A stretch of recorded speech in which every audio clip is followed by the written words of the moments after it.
Across the street, City Hall, City of Jackson, Public Information Officer Aaron Dimick. Hi, Aaron. Hello, Bart. It's a beautiful day.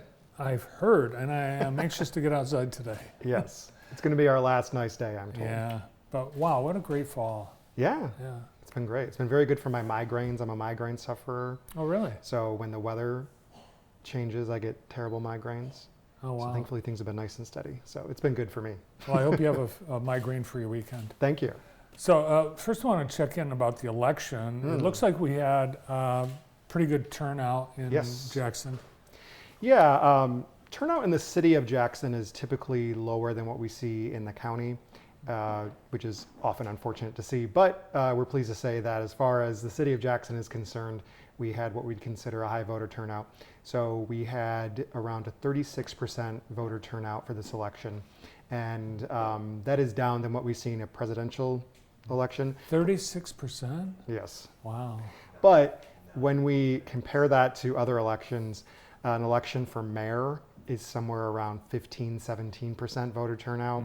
And then this time for midterm gubernatorial, it was 36%, which, as you can see, is a really big lift for when people vote on mayor. And then when people vote on president, it's typically around 50%. So we would consider this, at least in the city of Jackson, to be a good voter turnout and a high voter turnout election. And we're just really continuing to see how absentee ballots are kind of shaping our turnout as well. So about a third of the votes were from absentee ballots. The elections seem to have run smoothly in the city. I want to compliment the city for the arrangements that were made at the Booze Center. Yes. You guys brought in golf carts because of the construction. Folks didn't even have to walk through gravel. Yeah, there's a really big change happening at Loomis Park and the Booze Center. We're doing a lot of construction in the playground area and really redoing the entire landscape. So we didn't want that to affect voting in any way because the Booze Center is the polling place for Ward 2.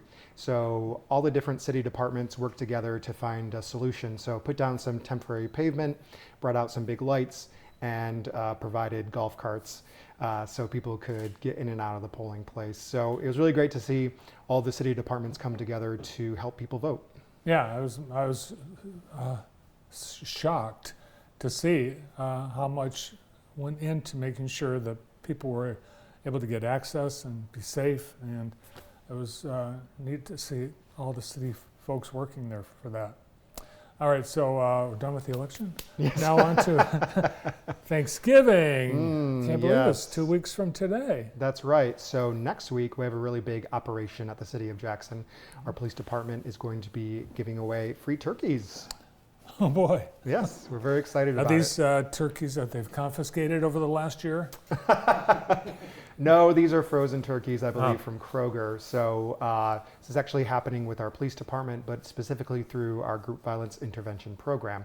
So Cheryl Ragland, who's the GVI coordinator, she's the one who's putting this together through the police department. So people who need a turkey for Thanksgiving, they can come to the Commonwealth Commerce Center this upcoming Wednesday, and it's happening from 10 to 12. And so if you want to come by, it's free. We're only opening it up to Jackson residents because this is a city program, so City of Jackson residents. And we just ask you to come to the Commonwealth Commerce Center. You can stay in your car, you can drive through the parking lot. So enter the parking lot at East Wesley, so off MLK, drive around, and then there will be an area where officers are giving away free turkeys. Wow. Yeah. What a great deal, particularly this year when turkey prices are higher and they are in shorter supply. Yeah, so there's a couple reasons that the city is doing this specifically through the police department. As you mentioned, food prices are high. We want to do what we can to lessen the cost burden on our residents when it comes to putting together a Thanksgiving meal. But more specifically through our GVI program, we talk about group violence intervention. Part of that is just directly helping people in the community be as successful as they can.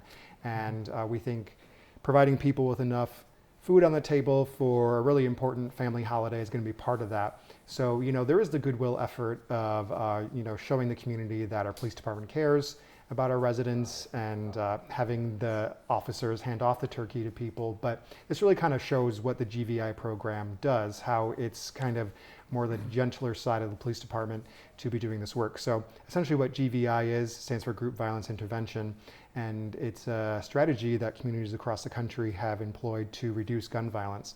So when gun violence happens in a neighborhood, we treat it with a big community response. So, we send our GVI coordinator out there into the neighborhood to talk to the people affected by gun violence or whatever kind of violence is happening, and directly intervene to say, what can we do to stop violence? What can we do to set you up for success? Do you need food? Do you need education? Do you, essentially what do you need, and what can we do to intervene to stop the cycle of violence? Because what we do first is there's a study. So there was a study that happened a couple of years ago that found that it was a very select group of people, a very small group of people in the community who were committing the majority of the gun violence. So then it just kind of gets in a cycle of retaliation.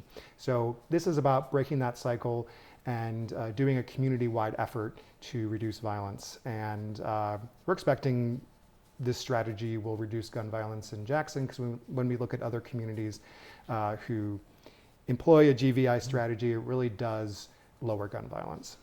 Well, I'm anxious to see how it works, but what a great first step. And Yes. thanks to the police department and the city for doing that. And Yes. Cheryl Ragland and the GVI. Mm-hmm. Big announcement today that you made earlier, and we're just going to, I think we mentioned it earlier today. Yes, we did. So tell us about the City Hall upgrades. I'm pleased to report we've brought our technology in the City Council chambers into the 21st century, specifically into the 2020s.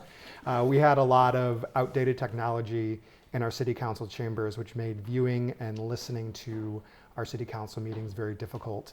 Mm-hmm. It was about 20-year-old technology, which in technology terms might as well be 100 or 200 years.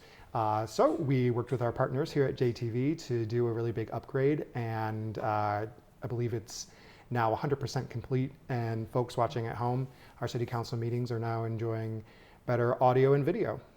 Well, we appreciate the opportunity to work with the city on the project.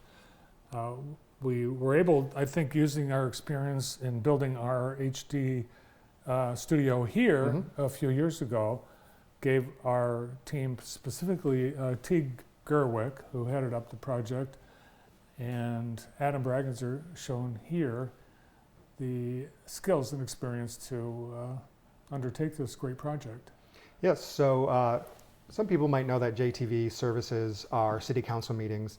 So, and we know that your technicians have a really good understanding of all the technology and its shortcomings and where it excels. So that's why it was important for us to work with JTV, because we know that your employees really know City Hall well, know the technology well, and you would know what to do when it comes to refurbishing all of our technology. So we're now doing broadcast in HD, and the audio is much more reliable. So the other part of this too is what we found with the pandemic is people really do want to participate and watch from home. And having to go to virtual meetings made us realize that our technology in the City Council chambers definitely was not up to current standards.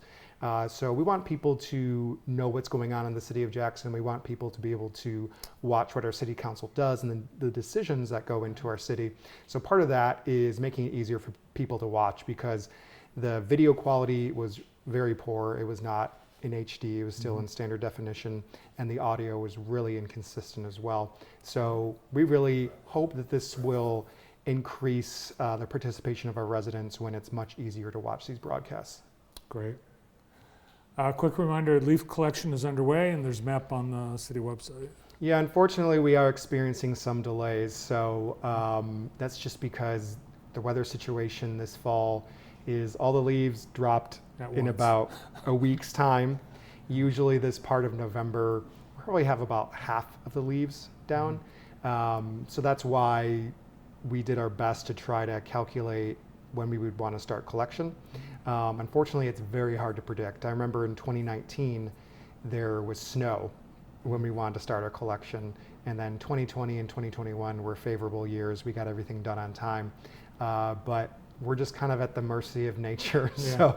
So we're going to do our best to keep keep our residents updated with daily updates. So you can look at our website and our Facebook page. There's a phone line you can call into, and if you're signed up for Code Red, you'll get the latest updates. But as of right now, the schedule that we have provided is not the most accurate. All right. Check daily to see when they're coming. Yes. Thanks, Aaron. Thanks for having me. Aaron Dimick, City of Jackson Public Information Officer. Well,